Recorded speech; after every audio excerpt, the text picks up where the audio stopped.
साथियों नमस्कार। कई बार ये क्वेरी आती है परिवादी पक्ष की कि हमने जो है बयान चेंज कर लिए पर हमको धमकाया जा रहा है कि आपके विरुद्ध जो है कार्रवाई होगी धारा 340 सीआरपीसी में। तो बड़े घबराए हुए हैं कि भाई हमने तो ये बयान दिए नहीं पुलिस को, ये बयान लिख कब लिए पुलिस ने, और अब हम चाहते हैं सही बयान देना पर डरे हुए, सही बयान देंगे तो फँस जाएँगे। तो कई बार परिवादी इस डर से भी सही बयान जो है नहीं दे पाता है और ये प्रॉब्लम आती है बहुत एंटी करप्शन केसेस के अंदर। तो अगर परिवादी अपने बयान चेंज करता है, तो क्या उस पर कार्रवाई होगी या नहीं होगी, या वो कार्रवाई से बच पाएगा? इस बिंदु पर रिसेंट जजमेंट है ऑनरेबल कर्नाटक हाई कोर्ट का दिनांक 4 फरवरी 26 का। इस केस में क्या हुआ था कि जो था परिवादी, वो हो गया इस केस में हॉस्टाइल। जब हॉस्टाइल हुआ तो पीपी ने जो है अर्जी मूव कर दी सेक्शन 340 सीआरपीसी में कि इसका जो है कंटेंट है वो डेलिबरेट है, इसके कारण जो है केस का नुकसान हो गया और हमको जो है केस हारना पड़ा, इस पर जो है कार्रवाई करो। अब परिवादी कहता है कि साहब मैंने तो ये बयान दिए नहीं पुलिस को, मैंने तो कुछ और ही बयान दिए थे पर पुलिस ने मेरे बयान जो है चेंज कर दिए। बट पीपी अड़ा हुआ है अपने साइकोलॉजी के ऊपर कि भाई तुमने बयान चेंज किए, नुकसान जो है केस में हमारा हो गया और हम एक अच्छा केस हार गए एंटी करप्शन का। देखो कोर्ट क्या कहता है या कोर्ट की व्यू क्या है इस पॉइंट पे कि अगर कंसेंट जो कंप्लेंट है उसको टाइप नहीं कराई है परिवादी ने, टाइप किसी और ने कराई है, तो वहां पर एक बनता है plausible view in favour of complainant कि मुझे क्या पता कंप्लेंट टाइप किसने कराई और उसमें क्या कंटेंट लिखे थे। जिसने टाइप कराई, जिसने कंटेंट लिखे उसको ले करो, वो बनना चाहिए मुलजिम, मैं कैसे मुलजिम बन गया। क्लियर है बात ये, तो यहाँ पर ये डिफेंस जो है चलने योग्य है। दूसरी बात, merely because the witness has not given the evidence as per the requirement and will of the prosecution, कि जैसा चाह रहा था प्रोसिक्यूशन वैसे बयान नहीं दिए गए, तो ऐसे सिनेरियो में भी कोई एक्शन नहीं ले सकते अगेंस्ट द विटनेस। ये प्रूव करना होगा प्रोसिक्यूशन को कि जो इसने स्टेटमेंट दिए हैं वो डेलिबरेट है और जो कंसर्न अक्यूज्ड है उसको फायदा बचाने के लिए ये बयान जो है दिए गए, तब ये बनेगा फॉल्स स्टेटमेंट। सिर्फ बयान चेंज करना अपने आप में नहीं बनता है giving the false statement. Clear है, क्योंकि हम सब जानते हैं कि जब भी पुलिस जो है बयान रिकॉर्ड करती है तो ये रिकॉर्ड करती है धारा 180 बीएनएसएस में या धारा 161 सीआरपीसी में। इन स्टेटमेंट्स पे साइन नहीं होते हैं परिवादी पक्ष के या अन्य गवाह के। तो बेसिकली आईओ होता है इंटरेस्टेड, तो he might manipulate this statement. तो ऐसे सिनेरियो में सफिशिएंट है to draw the adverse influence against the IO also. Clear है बात है, अगर स्टेटमेंट साइंड होंगे तो वहां पर दिक्कत आएगी, पर जहां स्टेटमेंट साइंड नहीं है तो वहां पर अपन फायदा ले सकते हैं। पर दिक्कत क्या पड़ती है कि जब आपके बयान होते हैं बिफोर मजिस्ट्रेट, तो उसमें कई बार ऐसा होता है कि आप जो है स्टेटमेंट देते हैं, आप साइन भी करते हैं स्टेटमेंट को, अगर आपने बयान जो है दबाव में दिए तुरंत जो है खंडन कर दें। अगर आप खंडन कर देंगे तो बाद में जो है दिक्कत नहीं आएगी। भाई कानून क्या चाहता है आपसे, सिर्फ एक स्पष्टीकरण कि अगर आपके बयान गलत रिकॉर्ड हुए हैं, आप पर दबाव बनाया गया, तो आपने क्या एफर्ट्स किए। अगर आपने एफर्ट शो कर दिए तो प्लॉजिबल इफेक्ट जो है होता है create and you could have the benefit. Clear हो गया अपने को। और एक बात ध्यान रखिएगा कि पुलिस जो है बयान नहीं कराती है ओथ पे, तो वहां पर अपन जो है फायदा ले सकते हैं।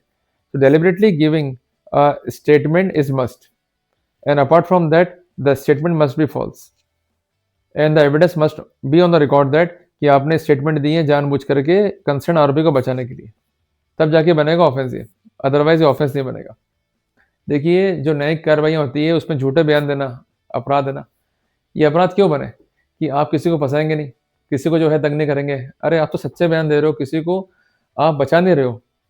कोर्ट तय कर रहा है कि सही क्या है गलत क्या है, और कानून यही तो कहता है accuse shall be deemed to be innocent. अगर आपने बयान नहीं दिए तो आप कोर्ट से क्या स्पष्ट करना चाह रहे हो कि मैंने जो बयान दिए थे वो बयान ये नहीं है, जो बयान आपको दे रहा हूँ श्रीमान जी वो बयान एक्चुअल बयान है, तो फायदा मिल जाएगा।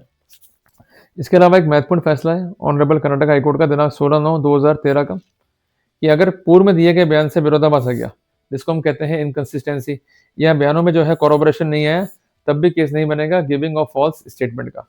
तो कुल मिलाकर के दोनों ही केसेस में फायदा मिला कंसर्न परिवादी को, और जो कार्रवाइयाँ थी 340 सीआरपीसी की वो प्रोसीड नहीं हो पाई। क्लियर है, तो जब भी कभी भी आप केस को लड़ें तो ये बिंदु जो है विशेषता आप ध्यान में रखें, इसको जो है आप नोट डाउन कर लीजिए। और एक इंपॉर्टेंट जजमेंट जो है मैं आपको लिखा रहा हूँ इसके अलावा, जजमेंट है ऑनरेबल बॉम्बे हाई कोर्ट का, जिसका दिनांक है 4 फरवरी 26। कई बार एक क्वेरी आती है कि वॉइस सैंपल जो है लेना है कंसर्न अक्यूज का, जिस कारण जो है गिरफ्तार करना होगा, तो इसकी जो है आवश्यकता नहीं है। इस मामले में जो कंसर्न था आरोपी उसको किया गया prosecute as per section 7 of PC act. तो कोर्ट ने स्पेसिफिक किया कि while moving for the anticipatory if the plea of the state is that the custody is required on the ground that the voice sample is to be taken, it could not be a ground to reject the bail plea. बस तो मैंने मोटा-मोटा जो है आपको बता दिया और सारी बातें जो है मैंने आपको नोट डाउन करा दी है। तो इसलिए नोट्स बनाओ। जैसे देखो मैं तो नोट्स मैंने बनाता हूँ, इतनी एज होने के बावजूद भी मैं पढ़ता हूँ, रात को पढ़ता हूँ। और कई बार लोग कहते हैं कि साहब आप रात को जो है ड्रिंक करते होगे या चिकन खाते होगे या तमाम व्यसन करते होगे जो अमूमन प्रचलित भी है। पर मेरा कहना है कि ना तो मैं शराब का सेवन करता हूँ, ना मैं कोई नॉन-वेज खाता हूँ, क्लियर है?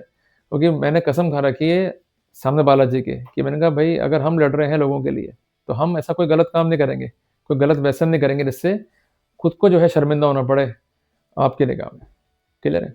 तो इसलिए मैं तो बालाजी को मानता हूँ, प्रभु राम को मानता हूँ, महाकाल को मानता हूँ, वाहिगुरु को मानता हूँ, सबको मानता हूँ। इसलिए मैं आपसे हमेशा कहता हूँ कि अपनी एनर्जी फ्लो पे जो है काम करो। जल्दबाजी में काम मत करो, तसल्ली से बात को समझो और एकदम जो है एक्शन मत लो। तसल्ली से बात को समझो, प्रोसीड करो, सब अच्छा हो जाएगा। और नियमित जो है मंदिर जाया करो, अरदास करो महाकाल के आगे कि भगवान फँस गए हैं, झूठा केस है और जो सब कर रहे थे, वो हमने भी किया, पर फँस गए। अब रक्षा करो और बेसिकली आप गलत नहीं हो, आपके जो प्रैक्टिस है, वो जेन्युइन है, तो ऐसे सिनेरियो में फ़ायदा मिल जाएगा आपको। ईश्वर सब गलतियाँ जो है माफ़ करते हैं। देखिए कानून बनाया है इंसानों ने, इंसानों का बनाया कानून सिर्फ़ एक फ़ैसला कर सकता है, it could give you a disposal, पर न्याय करेंगे महाकाल। ये बात जो है मान के चलना और जिन्होंने बुरा किया है आपके साथ में, उन्हें क्या फल देना है, ये सब तय करेंगे महाकाल। क्लियर है बात? इसलिए मजबूती के साथ सबसे पहले विश्वास करो खुद के ऊपर कि हाँ, मैं लड़ पाऊँगा। फिर आप जाओ अच्छे काउंसिल के पास में जो आपको सही दे सके मार्गदर्शन, क्लियर है? उसके बाद ढंग से अपने केस को रखो। हर एक स्टेप पर आपको जल्दबाज़ी नहीं करनी है। अपने को ओपन एंड पर जो है कोई स्टेटमेंट नहीं देना है। हर डाटा को अपने को करना है एन्क्रिप्टेड। किसी को मालूम पड़ना चाहिए नहीं कि आपकी स्ट्रैटेजी क्या है, आप किस प्रकार जो है आगे बढ़ रहे हैं। यही एक तरीका होता है एक अच्छे लिटिगेंट का। जैसे मान लीजिए आप जब आपने एग्ज़ाम दिया था अपने कॉम्पिटिशन का, किसी को बताया कि आपने कि आप तैयारी कर रहे हो। चुपचाप आपने तैयारी करी, एग्ज़ाम दिया, आप कॉन्टेस्ट हुए और आप फाइनली अधिकारी बने। तो वही स्थिति जो है यहाँ पर है। जब हम कोर्ट में बैठते हैं, बाहर में कुछ बंदे मिलते हैं बेंच में बैठे हुए, हम उनसे जो है केस डिस्कस करना शुरू करते हैं या हमारे कोई रिश्तेदारी में एडवोकेट साहब हैं, वहाँ पहुँच के फाइल लेके हम केस को जो है डिस्कस कर रहे हैं, ये प्रैक्टिस मत करो। डिस्कस करना है, जो वकील पेशेवर हैं, उनके साथ करो। जिन्होंने कई क्लाइंटों को जो है कंसल्ट किया है या कई केसेस को जो है लड़ा है, कम से कम वो केस को पढ़ के इफेक्टिवली ऑब्जर्व कर पाएँगे और आपको प्रॉपर जो है इनलिटन कर पाएँगे अबाउट द केस। ताकि आपकी दिशा सही हो, आपका जो टारगेट है वो हिट हो जाए और आपको जो भी राहत है वो मिल जाए। क्लियर है? लड़ाई सिर्फ़ कानून की है, लड़ाई जो है व्यक्तिगत नहीं है। जब लड़ाई कानून की है तो हर एक दाँव-पेच आपको अलाउड है खेलना। पर ये सब कुछ डिपेंड है आपके ऊपर कि आप कैसे जो है प्रोसीड करते हैं। जब प्रिजम्पशन हमारे खिलाफ है, ध्यान रखना, सुप्रीम कोर्ट ने भी कहा है, each and every opportunity must be given to the accused to rebut the presumption. जब आपको कानून की हेल्प मिल रही है, आपके प्रयास जो हैं सही हैं, तो फिर घबराना किस बात का? और एक कहावत भी तो है मराठी में की काळजी करू नका, जर आपण जिंकण्यास आहे, पुढे चला, थांबलाच नका।